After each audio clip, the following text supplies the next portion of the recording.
മണിക്കൂറുകളുടെ വ്യത്യാസത്തിൽ കാസർഗോഡ് ജില്ലയിൽ റോഡ് അപകടങ്ങളിൽ പൊലിഞ്ഞത് 5 ജീവനുകൾ. തിങ്കളാഴ്ചയും ചൊവ്വാഴ്ചയുമായി നടന്ന അപകടങ്ങളിൽ 4 പേരും കഴിഞ്ഞ ബുധനാഴ്ച ഇരയിലുണ്ടായ അപകടത്തിൽ പരിക്കേറ്റ് ചികിത്സയിലായിരുന്ന ഒരാളുമാണ് മരണത്തിന് കീഴടങ്ങിയത്.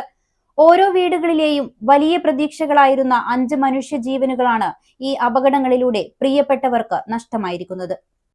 കാസർഗോഡ് ജില്ലയെ നടുക്കി മണിക്കൂറുകളുടെ വ്യത്യാസത്തിൽ 5 മനുഷ്യജീവനുകളാണ് റോഡ് അപകടങ്ങളിൽ പൊലിഞ്ഞുപോയത്. തിങ്കളാഴ്ചയും ചൊവ്വാഴ്ച രാവിലെയും നടന്ന വിവിധ അപകടങ്ങളിലായി 4 പേരും മുൻപ് നടന്ന അപകടത്തിൽ പരിക്കേറ്റ് ചികിത്സയിലായിരുന്ന ഒരാളുമാണ് മരണപ്പെട്ടത്. കുമ്പള ഷിറിയ പാലത്തിന് സമീപം ദേശീയപാതയിലുണ്ടായ സ്കൂട്ടർ അപകടത്തിൽ ഉദുമയിലെ 2 യുവാക്കൾ മരണപ്പെട്ടതിന്റെ ഞെട്ടലിലാണ് നാട്. ഉദുമ ദൊഡ്ഡിപ്പള്ളിക്ക് സമീപത്തെ തെങ്ങുകയറ്റ തൊഴിലാളി മണിയുടെയും രജനിയുടെയും മകൻ പ്രജേഷ്, നീലേശ്വരത്തെ മോഹനന്റെയും മാങ്ങാട്ടെ മോഹിനിയുടെയും മകൻ മിഥുൻ എന്ന അമീൻ എന്നിവരാണ് ഷിറിയയിലെ അപകടത്തിൽ മരണപ്പെട്ടത്. സ്കൂട്ടർ നിയന്ത്രണം വിട്ട് സുരക്ഷാഭിത്തിയിലിടിച്ച് പ്രജേഷ് സംഭവസ്ഥലത്തും അമീൻ മംഗളൂരുവിലെ ആശുപത്രിയിൽ ചികിത്സയിലിരിക്കെ രാത്രിയോടെയുമാണ് മരണത്തിന് കീഴടങ്ങിയത്. ഈ അപകടത്തിന്റെ ഞെട്ടൽ മാറും മുൻപാണ് ചൊവ്വാഴ്ച രാവിലെ ഉദുമ കണ്ണിക്കുളങ്ങരയിലെ കോൺക്രീറ്റ് മേസ്ത്രി വെണ്ണീർ കുഞ്ഞിരാമന്റെ അപകട മരണ വാർത്തയെത്തുന്നത്.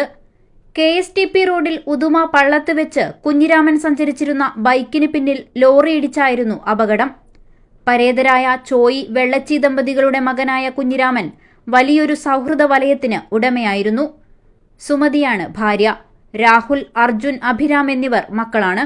തിങ്കളാഴ്ച നായന്മാർമൂല ദേശീയപാതയിലുണ്ടായ മറ്റൊരു അപകടത്തിൽ ആലമ്പാടി സ്വദേശിയും വളം വ്യാപാരിയുമായ റഫീഖ് മരണപ്പെട്ടു.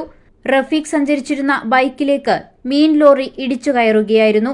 ആസ്ക് ആലമ്പാടി മുൻ പ്രസിഡന്റും നാട്ടുകാർക്ക് ഏറെ പ്രിയങ്കരനുമായിരുന്ന റഫീഖ് 2 മാസം മുൻപ് മാത്രമാണ് സ്വന്തമായി പണിത പുതിയ വീട്ടിലേക്ക് താമസം മാറിയത്. ഭാര്യയും 14 വയസ്സുള്ള മകനും ഒരു മകളും അടങ്ങുന്നതാണ് റഫീഖിന്റെ കുടുംബം.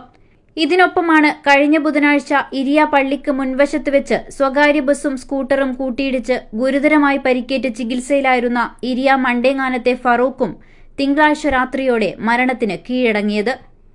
News 14 live, Kasaragod.